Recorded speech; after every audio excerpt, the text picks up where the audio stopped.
What is going on, everyone? Johnny Biggs, ToyShopFab YouTube channel. And on this video, we begin part 1 of the Park Ranger series.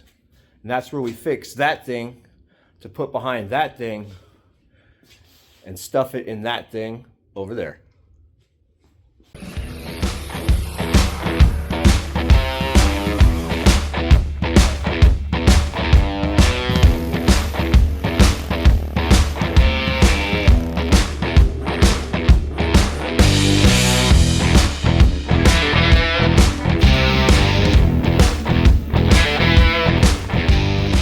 That's right. We're going to stuff the legendary 4.8 liter in a 93 Ford Ranger because there's nothing better than sticking about 300 horsepower in a mini truck.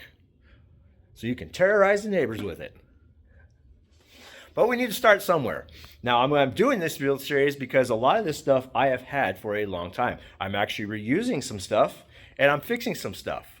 Right? I'm going to try to keep the budget down on this one so I can put it together, have some fun with it. Anyways, we are starting with this guy right here, and this is a 4L60E transmission that was originally behind a 4.3 liter V6. Matter of fact, that is the stock torque converter right there on the ground, and it's all this torque converter and this transmission has been behind 3 different engines. Of course, we have the, what do I call it, 4.3 liter V6. It's been behind that. Then I stuffed it behind a 454 big block, and it did fairly well. It's also been behind this boosted 5.3 liter engine. This transmission has done a lot of work. It completed 2023 Power Tour. After doing that, we came home. I put a mini spool in this truck and proceeded to beat the living snot out of this thing by doing massive burnouts and donuts to boiling the transmission fluid and, well, destroying third and fourth. Now, the burnouts and everything like that helped destroy third and fourth, but I'm actually starting to believe it was because I did something wrong. Now, this is one of my very, very first transmissions, maybe the second one I rebuilt, and I'm pretty sure I threw away a wavy plate thinking it was a warped steel and just put another steel in its place, which I think made the clearances too much. They were enough if you drove it normal to work, but every time you stabbed it, it would just slip, burn up the clutches. And I believe that's what I did. So I went on eBay, bought a Z-Pack, so we are getting an upgraded clutch and steel kit for this. I'm also going to put a upgraded reaction shell in this thing as well. They call it the Monster. Much, much thicker than the factory one that likes to break. So that's what we're going to do. We're going to get this transmission down, start pulling this apart so we can get it fixed and stuff behind that guy right there. All right, got you in the stand here. Got it flipped up. Got this guy flipped up on its back. Now, first thing we're going to do is we're going to go ahead and pull our pan off here, which is all 13 millimeters. Bolts are out. Get our pan off. You can see we have quite a bit of clutch material in there. Go ahead and throw our bolts in there as well. Check out the condition of our gasket. We are going to reuse it. Gasket looks to be in fairly decent shape. Should be able to reuse it. Go ahead and pull our filter. See all the dirt and all the, definitely have some clutch material in there. Whew, smells good. Get that guy off. Let's go ahead and get our tail housing off as well.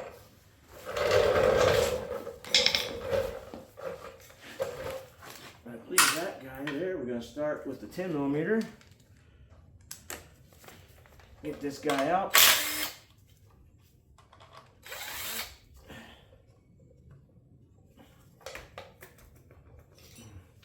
Pull the little 10, get a screwdriver in there and just kind of help walk it out.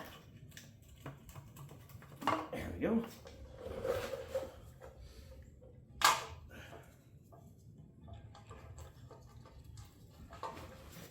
Pull our tail shaft housing off. Now that is 15 millimeters.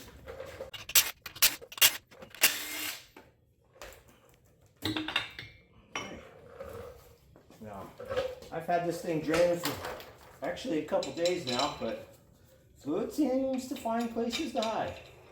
Bushing looks good in there, so doesn't look like we're going to have to replace that. Now, let's go ahead, take a mental note of how all this goes, but you can see it has its own path. It sits on top of a bunch of bolts here, so we're going to go ahead and just take our time, disconnect all these little plugs.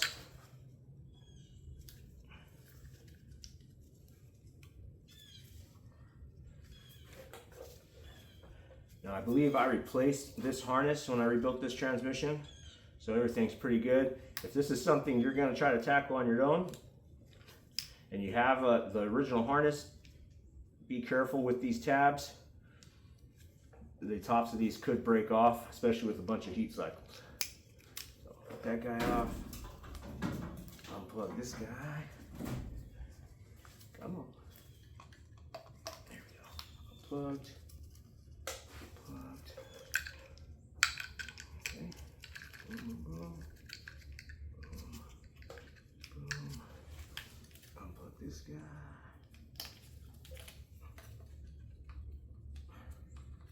Now, I'm no transmission builder, but you know, well, I'm a lot like a lot of you guys out there. I am not afraid to get into it and figure it out. You can usually get a clutch kit for a couple $100 versus paying someone to do it yourself.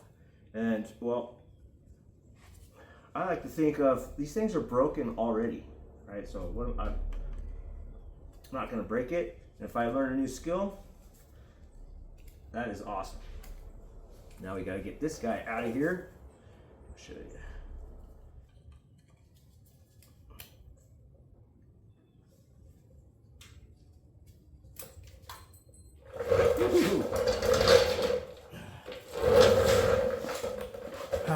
Got it. We are out. Just took a couple minutes, but finally got it out, and I got lucky. It flung out and hit me in the forehead. So, but it is out. We do have it. Definitely want to hold on to that. Go ahead and pull this guy out. We're going to need him out of the way. And while he's out, just kind of look, make sure none of these little guys are clogged up. This one still looks pretty darn good. Put your clip back on there so you don't forget them. Now we had to remove this guy because in order to get the front pump out, you got to get the torque converter lockup solenoid out of there. So it is very, very important that that comes out.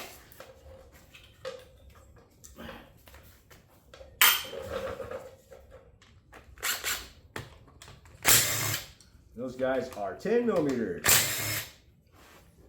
Pull him out of the way. Go ahead and just throw the bolts in there.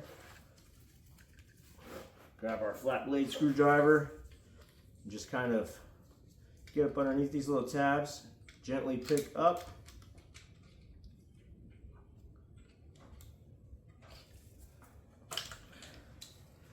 That did not damage the O-ring. All that looks good. We got this guy. Where are you going? Come on.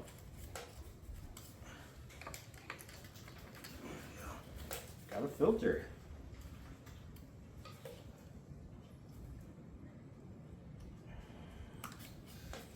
A little filter that goes inside our torque converter there. Boom. I'm not 100% sure that's supposed to pop out, but it did. Other than that, everything looks pretty good. I do remember torque converter lockup worked great on this thing, so I'm not really worried about all that. Now that we got that out of the way, we can go ahead and remove all our bolts out of the valve body. Now this part is important that you have it flat and level. That way you don't lose all of your check balls. Now most of these should be, you got 10s and you got 8s.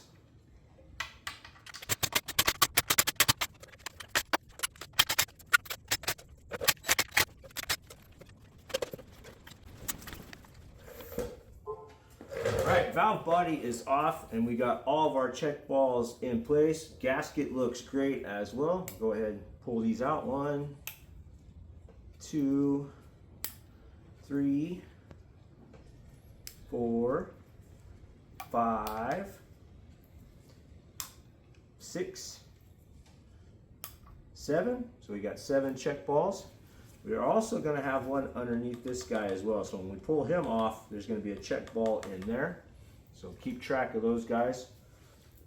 Now most of your new rebuild kits will come with new check balls, but I got a Z-Pack. I did buy a rebuild kit to redo this whole thing, but most of the parts in here are brand new already. And well, I'm going to try to reuse as much as I possibly can to keep the cost of this down. So our gasket looks good. Wiring harness has been new, but anyways, we'll go ahead and pull this guy out now. That way we can get our check ball out of there. We got to pull this plate off. We got 8 millimeters here, 10 millimeters there.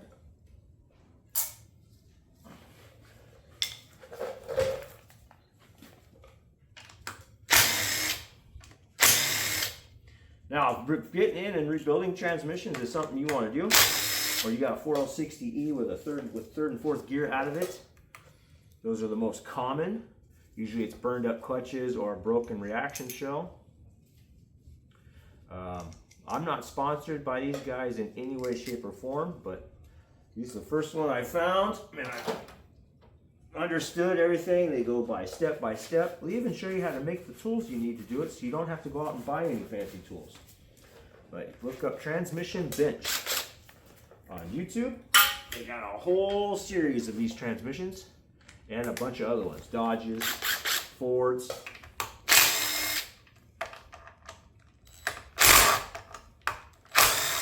He does recommend you don't use one of these to do what I'm doing right now.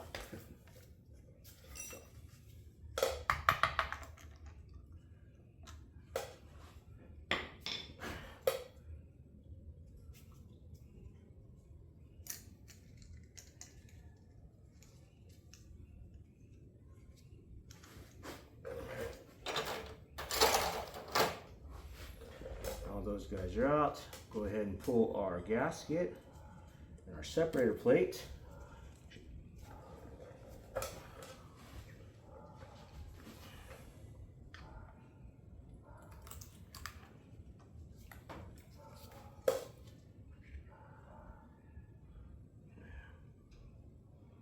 All that looks good.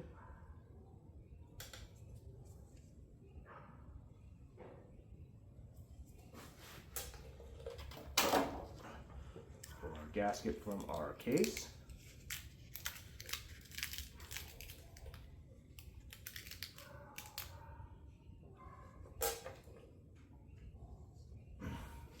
Go in for our last check ball. Alright, so that is all of our check balls. Now the reason I did all this is because, well, I need to get that guy out right there. This is the pin for our band.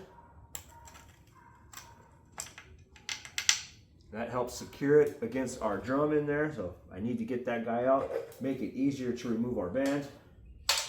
Also, gonna go ahead and remove this guy over here, our servo on the side of the case. Grab yourself a hammer, just give it a couple little taps. That way you can push it in. Grab yourself a flat blade screwdriver. There's a spot at the bottom here. You can just get in. Pull our C-clip out. Now once that is out, you can grab it, usually with a pair of channel locks or pliers. Wiggle it out. That same area, there is going to be a little O-ring. And what you can do is you can get a pick or a little screwdriver up underneath that guy. Now I will warn you, most of the time these O-rings like to break right here. So if you can save it, that's awesome, but most of your rebuild kits or even replacement servos will come with these O-rings. But if you're going to try to save it, get yourself a pick underneath. Be gentle, just kind of wiggle it, wiggling your little case back and forth. And if you wiggle the O-ring and kind of stretch it a little bit. Usually gives you enough clearance too.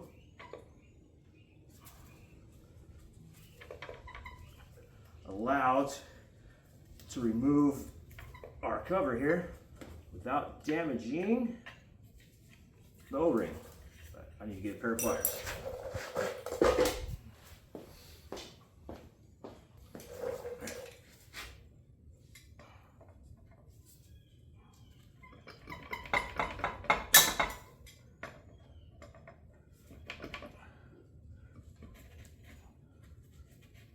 There we go. Cover is off, and I managed to do it without breaking the O-ring. Pretty sure I have another one laying around here somewhere. So we're just gonna take that guy, put him off to the side, remove our servo assembly.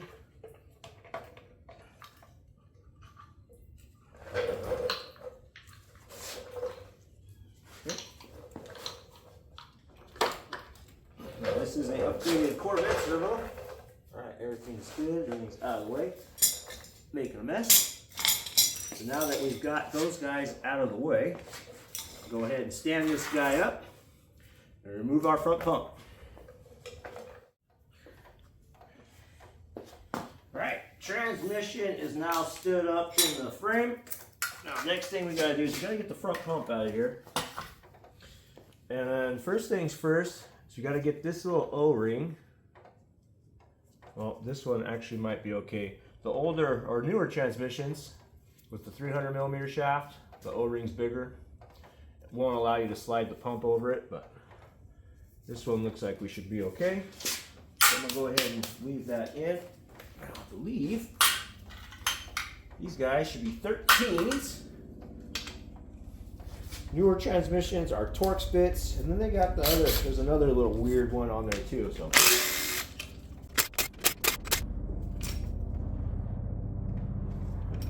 guys look good. Once that guy is undone, go ahead and use a screwdriver.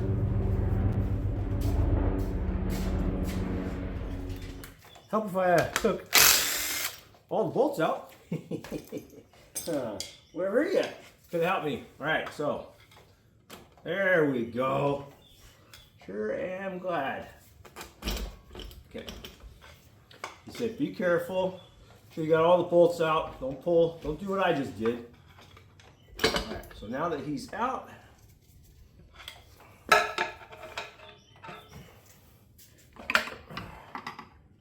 all right. Swap that guy over here. Remember where this guy's at. Go ahead and leave him on there for right now. Look at our gasket. Gasket still looks pretty darn good. O-ring looks good. So, like I said, I'm going to do my best to try to reuse everything I can.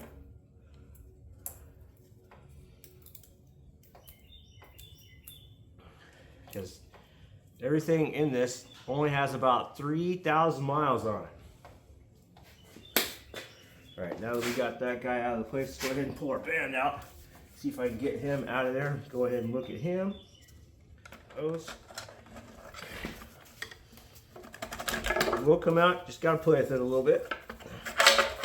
Alright, got our band out. Does not look too bad at all. Actually looks to be in fairly decent shape. Go ahead and put that guy over here.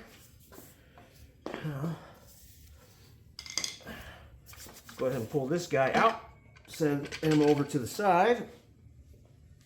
Now this guy, he comes out as well. Pull him out. Doesn't look too bad either. Our sunshell is still intact. Like I said, I got a new one. I want to upgrade this. We got to get down inside there to pull our C-clip, drop our output shaft out.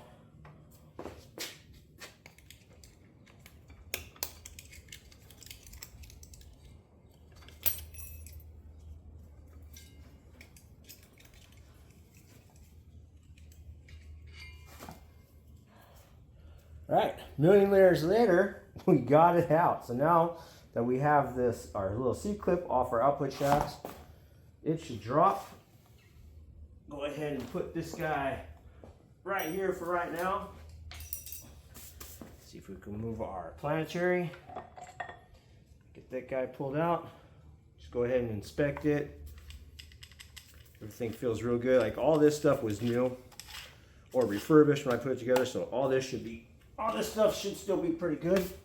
But what I want to get to is this guy right here. Now most of the time they break right here, they crack, strips the teeth out. This one looks like it's still in pretty decent shape. Our little fingers here are all bent up.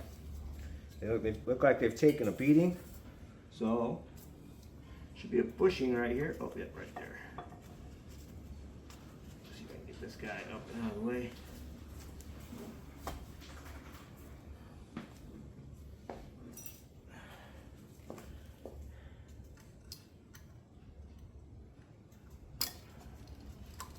There we go.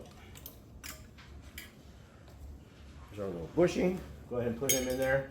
That seems to be doing pretty good. Now all this stuff under here should be fine. Let me grab our new reaction shell.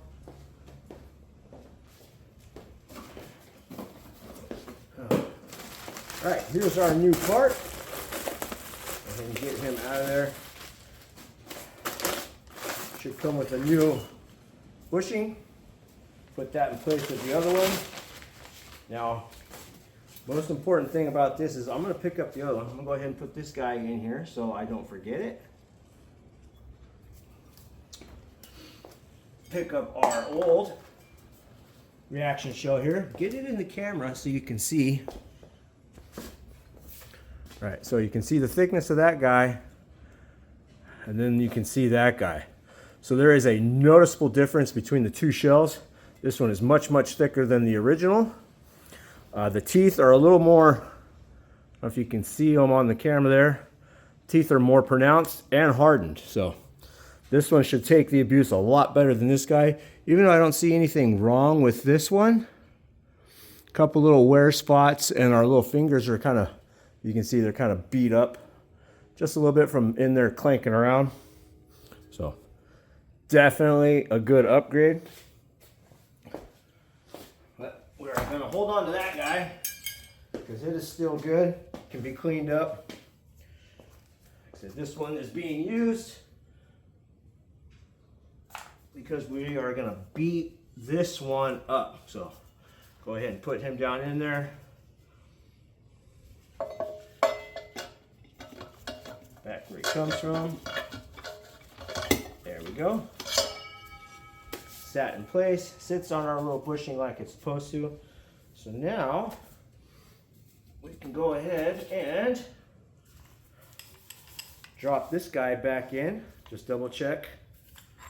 These bushings, they show a little bit of wear, but nothing too bad. Like I said, I'm going to try to keep this one, we're going to keep it a little on the budget side. There we go. Got him locked back into place.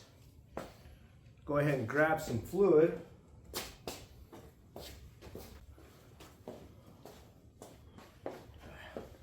Throw a little fluid in there. Empty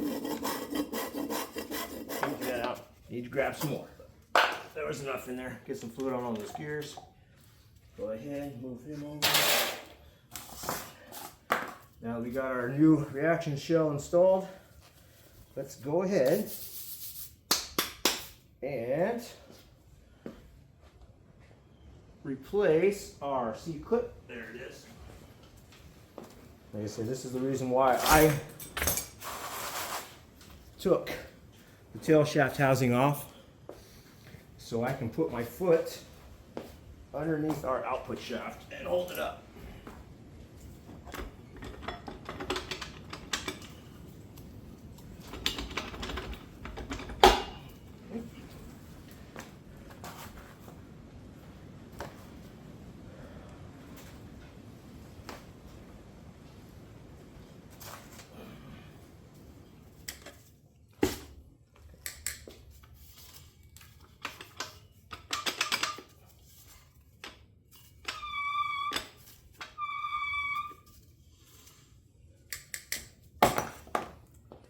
And you can just look at how much thicker this guy is compared to that guy. So definitely going to take a lot more beating, but our old one wasn't broke. It was still intact. So this guy here was not the issue of not having our 3 and 4 gears.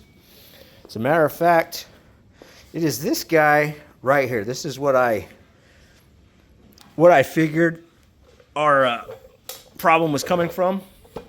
For one, it has a lot of gap. I can push down extremely far, and I have an extremely large gap there. And if you look in there, you're going to see a lot of gap in between those clutches. And I'm pretty sure, yeah, like some of them, I don't know how well the camera's going to pick up, but some of these clutches don't have any material left on them. So I'm going to go ahead and get you in the stand. I'll grab the screwdriver. We're going to go ahead and disassemble this whole assembly here. Just do a visual inspection. But I'm pretty sure this is the issue, and this, for what I remember, this is where I screwed up. One of my first ones I did, so I remembered where I messed up, and it was a learning experience, I hope. But I'm going to get you in the stand now. Go ahead and get this guy apart. Let's see what those, let's see what the clutches look like. Now, let's see what kind of condition these guys are in.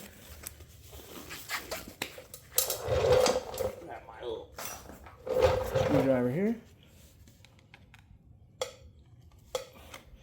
Got a little bit of color in this top one here. I know this transmission. Like I said, I did boil the fluid in this. But first and second gear reverse are still really, really strong. Most important thing is when you take these apart, flip them up. You can take them all out, flip them upside down. It kind of helps remember how everything goes. So we got this guy apart. You can see here, definitely got a little bit of bluing. Go ahead and take him, flip him upside down. Here's one clutch. You can see how it's kind of bowed. Oh yeah. That one's bad. Here's another steel. Discoloration, the bluing. So yep, that one's gone.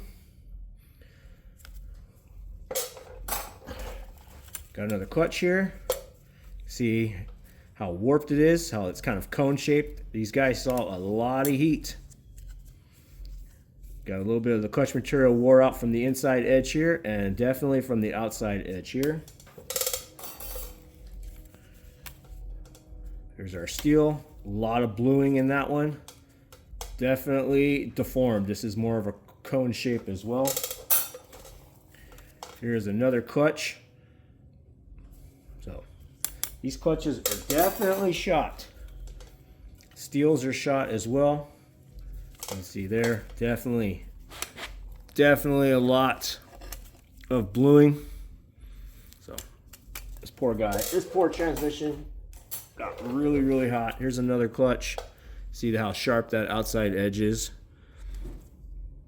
And then how shiny the inside edge is on this side. That's from the heat warping it, kind of turning it into a little bowl shape. So that's what we got. Ooh, here we go. Now we're getting into the really good ones. Definitely no clutch. Hot steel, no clutch. Here's our apply steel. So these guys are definitely toast. Go ahead and stack them up right here because we are going to need them. This guy looks like he is doing okay. Let's see how well it fits. Oh, yeah. Doesn't bind up. This guy here isn't all beat up as well. There isn't a whole lot of edges where the clutches like to bang up inside here. So all that looks really, really good as well. Yeah, but like I said, I'm no transmission builder. I just know where I screwed up. So we got this guy apart. All this looks pretty darn good. I'm gonna go ahead and finish disassembling this, make sure the rest of our pistons and the rest of our clutches are still intact. I have a feeling they most likely are. Go ahead and grab our Z-Pack and we'll start putting this back together.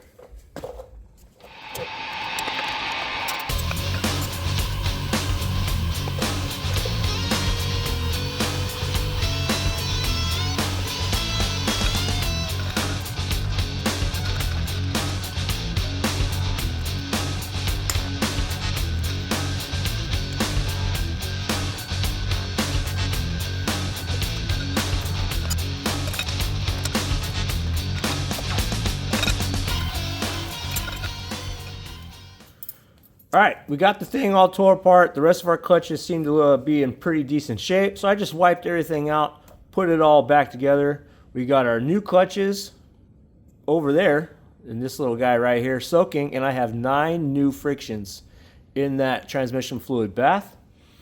Now I pulled 6 clutches out of this thing, which I think is shy 1. So somewhere I definitely messed up. And that was the main cause of cooking and torching those clutches that we just pulled out of here. So that's what I figured I did. That's why I ordered a new clutch pack. I ordered a Z pack, which will allow us to install more clutches in here to help fight off slippage. Now I'm going to show you some of that, some of the ways they allow you or let you show or stuff more clutch discs in there. And we're going to start off with our steel. Now this is the steel that went in between all of our clutches. You can see how thick, if it'll focus, how thick that guy is. Now here's our new replacement steel that comes in our pack. You can see there is definitely a thickness difference between both of these steels. Now here is, put that back over there. This is our top plate that locks all of our clutches into place. This is what our snap ring goes on. Here is the new top plate that came in the kit. And you can see it is definitely a little thinner as well. Next on the list of things that have changed is our factory snap ring and our new snap ring. So a lot of differences, and the thickness differences between all of our new steels, top plate and snap ring versus our old, that is going to make up the difference, which is going to allow us to install more of those steels and more clutches. So that's what we're going to do. I'm going to go ahead and just start pulling our discs out of our little transmission bath right here. Start throwing this guy all back together, and once I get them together, I'll bring you back in. We'll go ahead and check our clearance between our top plate and our snap ring.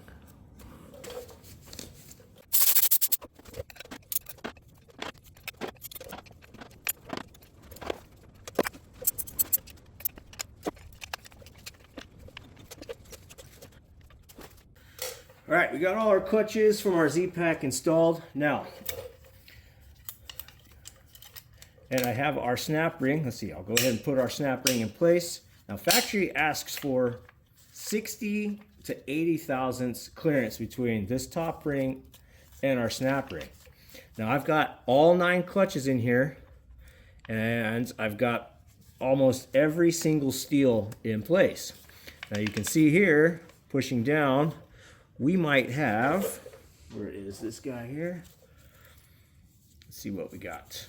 See what we got for clearance. Now that is a pretty tight, snug fit. You got to remember you're going to have fluid in between there, so. But we are looking at about, let's see, go up a little bit more. That was 19 thousandths, a little bit of a loose fit. So let's grab 26. Now 26 is extremely tight in here, which is way too tight for what the book calls for. Now that's the neat thing about all this. We got smaller or thinner steels. We have a thinner plate. We got slightly thinner clutch plates as well. And now what we can do here is start playing with it a little bit. Now from what I understand is you can stack steels. And some of these transmissions will allow for all of our clutch discs to be installed with all of our steels. Some of them, they just don't have the room, which is another reason why they come with so many clutches. But like I said, we've got all 9 clutches in there, but that is too tight. So let's go ahead and remove this guy.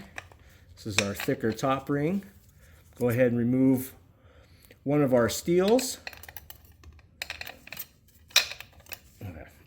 remove that guy out of there.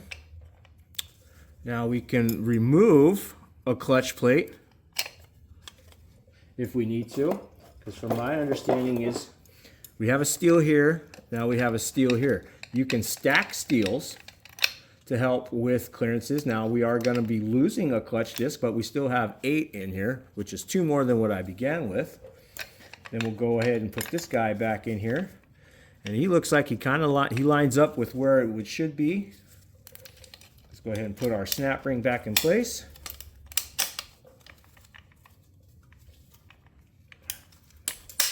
Okay.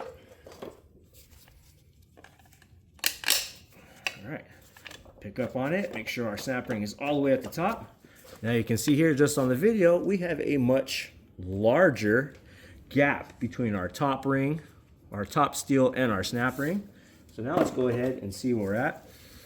Now remember, we're shooting for anything between 60 and 80 thousandths. So right here I have got 51, 61, 71 thousandths, if you want to count them up, just in case my math is wrong. But 26, 25, 51 plus 20, 61, 71. So now let's see what we got here.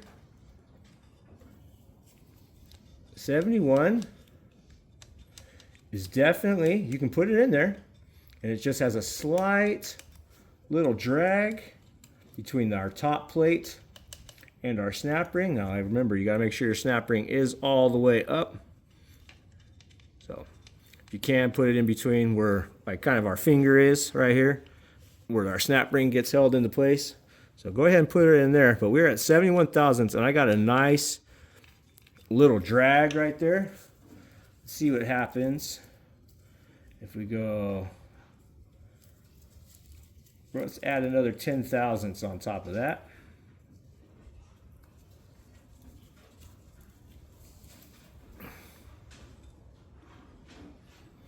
Oh yeah. If I pick it up, I can put it in there. But 81 thousandths is definitely, still got a little bit. So we got this guy, still got a little bit in there between our top ring and there. Let's see here.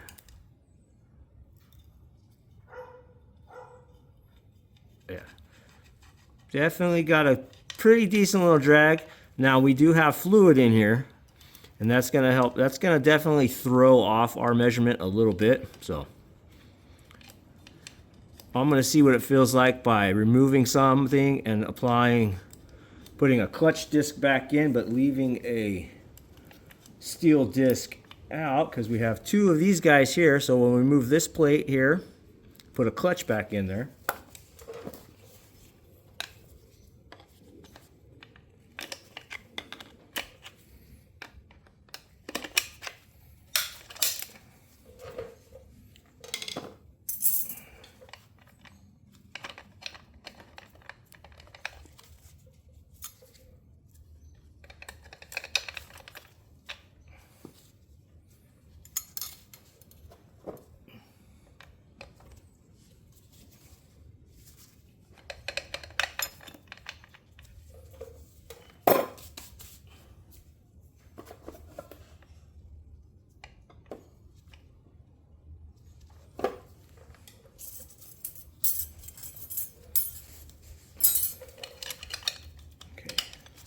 So there's no law saying we can't reuse our old snap ring, which is a little thicker. And now I look in there, push down, and we've definitely lessened our gap between our snap ring and our top plate. Go ahead and pick that up. Make sure that guy is all the way to the top. Push down, grab our feeler gauges, go back to, let's see what this is. We've got 71 thousandths here. Oh yeah. 71 thousandths is a little bit on the tight side now. It's 71 thousandths. Does not want to fit, so let's go to 51. Let's go to the minimum here. 51. Throw this guy in here. So here's 61 thousandths. Oh yeah, that feels good. So like I said, there's no law. We got all those clutches in there. We got 9 clutch discs now. We did have to pull out one of our steels, get rid of our new snap ring, use our old snap ring to help with our clearance issues. So like I said, we mix and match steels, move those things around to get where I've got 61. You can see definitely got a little bit of a push there. Oh yeah. That could be because of fluid over here where we've been playing with it. Feels good. Go over here. Make sure our ring's all the way up. Oh yeah. So we are golden. We are at 61 thousandths. A little tighter, right? But definitely with where our book says. So, and we've got 1, 2, 3, 4, 5, 6, 7, 8, 9 clutch discs in here, where when I pulled it apart, I only had 6. That should definitely help with our friction issue or our slippage. Totally help eliminate a lot of that. So now I'm going to go ahead and grab my air hose just to double check.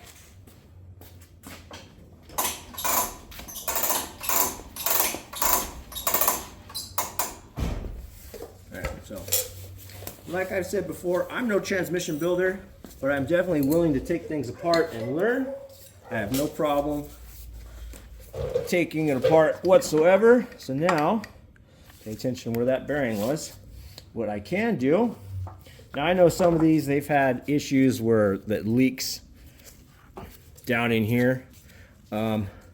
This one I feel is pretty good. I have not gone through any of that or pressed out this shaft. So definitely something I'll look into doing next time around. But now that we got all those guys in place, I'm going to go ahead and test to see. Each one of these is a clutch pack.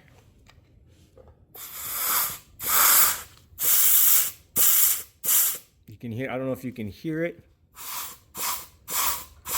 or even, but we do not have any leaking air coming from those. So that one works. I can feel it moving up and down. Let's go to our next guy.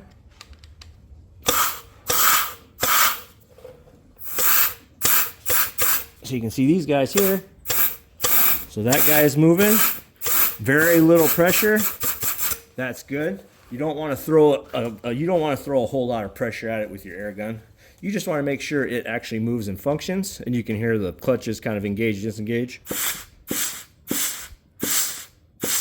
So, got that. Now let me see here. Let me go ahead and turn this guy here. Keep an eye on our little clutch discs, and I'll go ahead and just hit each one of these ports again. There we go. See if you can see any movement on the camera. Oh yeah. So there's that guy. Got some movement there. Let's go ahead and do this guy.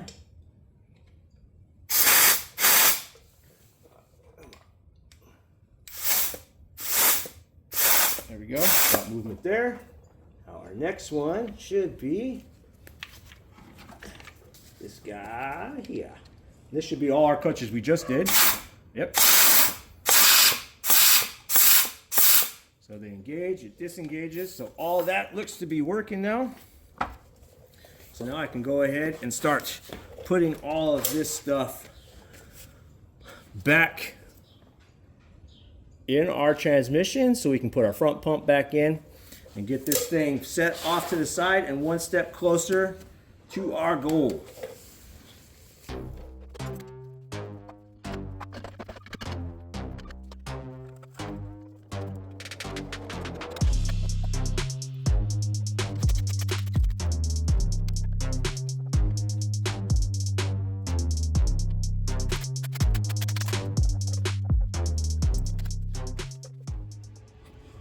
All right, transmission is all back together. We got the valve body put back on, the separator plate, all our check balls put back in place. Everything was torqued by the click of my wrist. Got the reverse band installed, all the clutches and drums, everything installed up through the front. Got our pump reinstalled as well, and had that one torqued to 25 foot-pounds. I actually did torque that one. Everything went together really well. Nothing's binding up. I did not have a new filter, so I will have to pick one of those up later. But I was able to find a new pan gasket because the other one, I broke it. So we needed a new one. But I did have a pan gasket in stock. I will need to pick up a new filter eventually. But for right now, transmission is all bolted up. It is all put together. And I am very happy that when I took it apart, it was pretty much what I expected. Like I said, this one was probably the first or second transmission I rebuilt. I've done another couple other 4L60Es after this one. And while doing those, I realized that I screwed up with the 3/4 clutches in this, and that's why it slipped. All right, so we now have 9 clutches in there. We did some moving some plates around and some shimmying, moving some things around to get our just over 60 thousandths clearance, but that's where it needs to be. So I do want to say this, I am not a transmission builder. I am not a professional at this whatsoever. I am like a lot of you out there who is not afraid to tear things apart, get into them, see what's wrong, and just make a few things. Like this one's a learning experience. This is supposed to be a clutch. There is no clutch. So I think a Z-Pack, the new Z-Pack to put in there was probably I don't know, between $50 and $70. Our reaction shell was probably between the same price. I reused all the gaskets on that except for the pan gasket. Everything seemed to come apart just fine. Nothing tore. Most of everything in that transmission is new. It's got maybe just a little over 3,000 miles. I did power tour with it and did a bunch of burnouts, and that's when it happened. So, but I am not done with the transmission, yes, but I'm not going to end the video off just quite yet. I want to do something that's going to help keep me motivated in the Park Ranger build, and that is to hand you off to Seth. So I can get this engine off that stand. I want to get these two put together and sat on the ground there. I want that truck out there to look and see exactly what it is it's going to be getting itself into. So hand you off to Seth. Say hi, Seth. Hey guys. Seth so graciously agreed to video for me before he takes off. Now, if you're wondering and you're new, you haven't seen any of the shorts, because a lot of this I built through shorts, and a lot was off camera. Before I get too far, if you do want to get into your transmission rebuilders, I got this guy off of eBay. It's got torque specs, clearances, helps you figure out performance upgrades, stuff like that. It's good for your 700R4, 4L60, and 4L60E transmissions. Good little book. But anyways, this engine is a 4.8 liter out of my son-in-law's truck. When he bought his truck, this thing had no oil pressure. And it had no oil pressure because somebody messed up at one point. And they installed the other transmission wrong, which pushed up against the crank. It wiped out the thrust bearing. Crank was fine, bearing was no good. It continued to chew itself up and eat up the oil pumps that was in it. So unless you were above like 1200 RPMs, it had very, very, very low oil pressure. But because it wasn't a hot rod, everything seemed to look fairly decent on that truck, or on this engine when I pulled apart. So it has new main bearings, new rod bearings, all standard, new rings. I did go ahead and replace the cam bearings as they were all pretty wore. So it's got fresh bearings throughout the whole engine. I just did a clearance check with the pistons and the cylinder walls with a feeler gauge, and it was on the high side of 3,000. So It probably could be bored a little bit, but I am not real worried about it.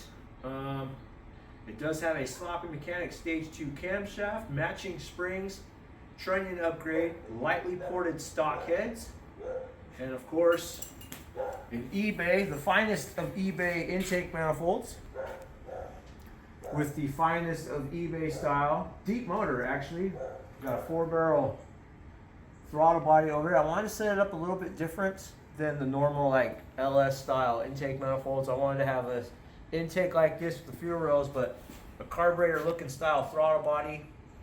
That way, if I wanted to, I can put a regular old chrome air cleaner on it. Just give it a little bit more of a unique look. It's got E-way style headers. So we're hoping everything will work out just fine. I did do a oil pressure check. Oh, eBay oil pump. That's in it, but I did pull apart that pump. Smoothed everything out, ported the oil pump, and shimmed our oil pressure relief valve in that pump. So this thing gets just over 40 psi of oil pressure just cranking alone. So, feeling that should do pretty good. My little truck out there it has 40 psi running. So I think 40 psi at cranking is pretty darn good. All of this stuff will be topped off, and I'm not sponsored by anybody whatsoever, but this guy here will be topped off with a ACES fuel injection kit and transmission control. So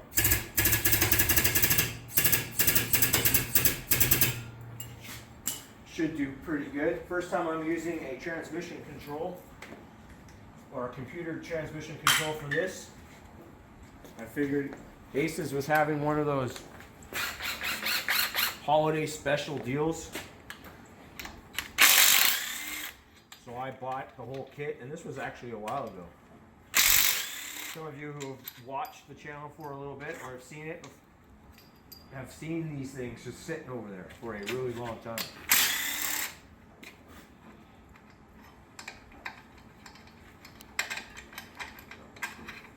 Figured now is a good time to start getting everything tore apart. Start putting together some of the things I have sitting here.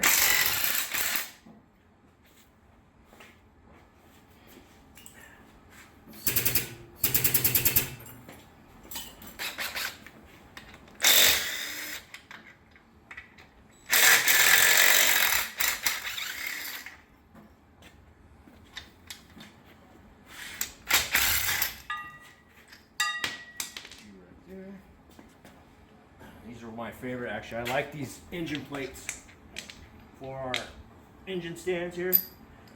I think they're like 60 bucks on eBay. But it bolts to the original or the 4-bolt plate of your engine stand, and now goes and carries small block Chevrolet and LS engines. You can use all these spacers. A lot better than just those 4 ears that flop around, especially if all you really do is mess with these engines. And I don't know if anybody can see, but I've acquired a couple of them, and it seems to be all I seem to mess with anymore. So, get that guy off there.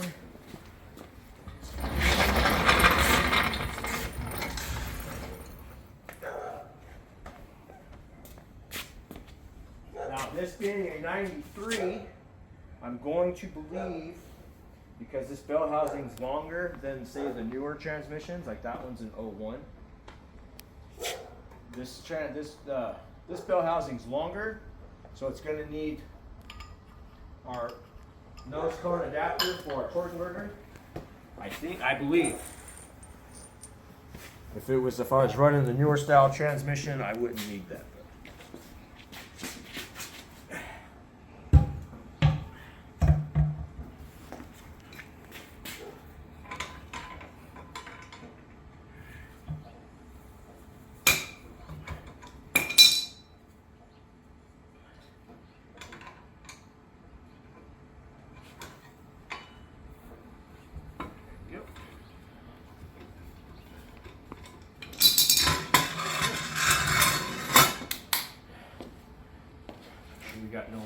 set up. Now this is just mocked up.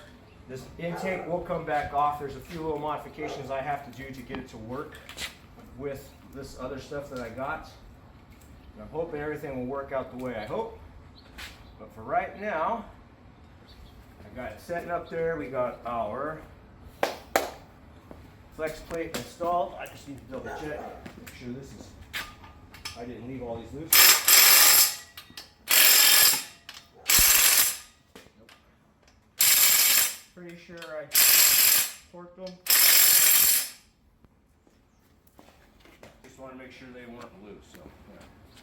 Go ahead and lower this guy down to the ground.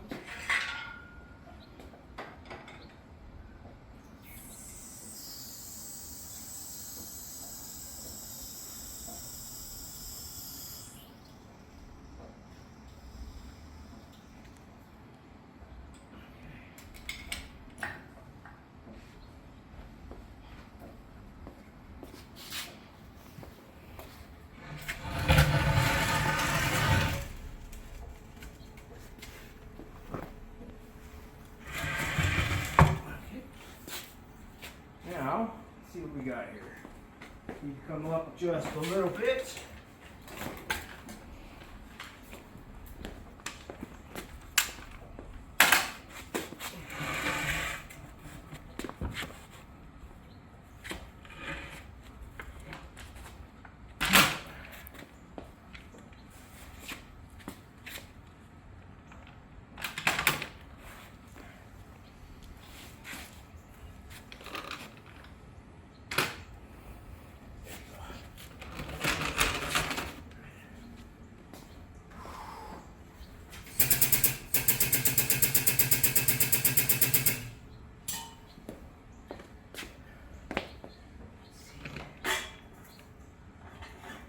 Fine.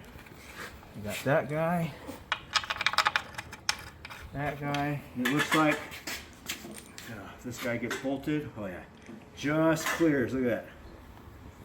Plus, you got to take into consideration our gasket, so we'll have probably just a little bit more out that way.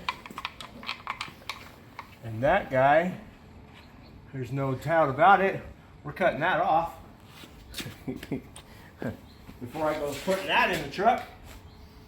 So, yep. And that is extremely close, but it looks like I just took a Sawzall there and just cut this ear off. We should be okay. We'll know more too, so I'll cut that off before we put it in the truck. And we should know more by time if we can use these or not for the clearance. Against the frame rails and all that other neat stuff. So 1, 2, 3, 4, 5. This guy.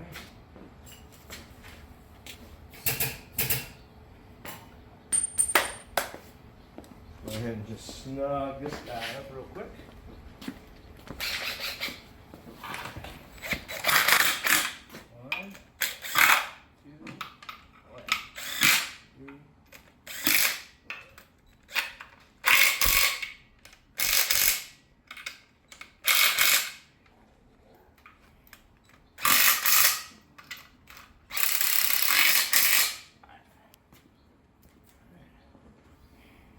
Reach in here. I did make sure. Yep, torque converter is fully seated, and it looks like we are good to go. It lines up with, well, from what I can see here, looks like it lines up with our bolt holes. Can't tell on this side. Yep. Really close.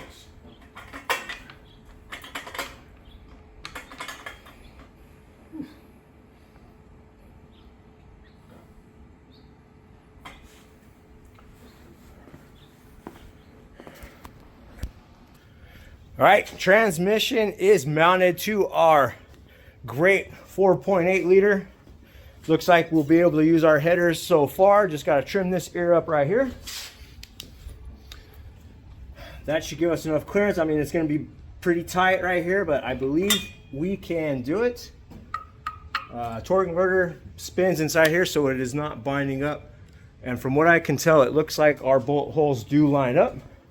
So that's going to do it for this one. I'm going to end this video right here, kind of get myself cleaned up, get myself set up for part 2 of the Park Ranger build. So when you guys come back, we should be getting into that thing there, getting it cleaned up, getting the frame cleaned up, seeing what wiring we need to get rid of, getting ourselves one step closer to stuffing that into that and terrorizing the neighborhood. So hope you guys enjoyed the video.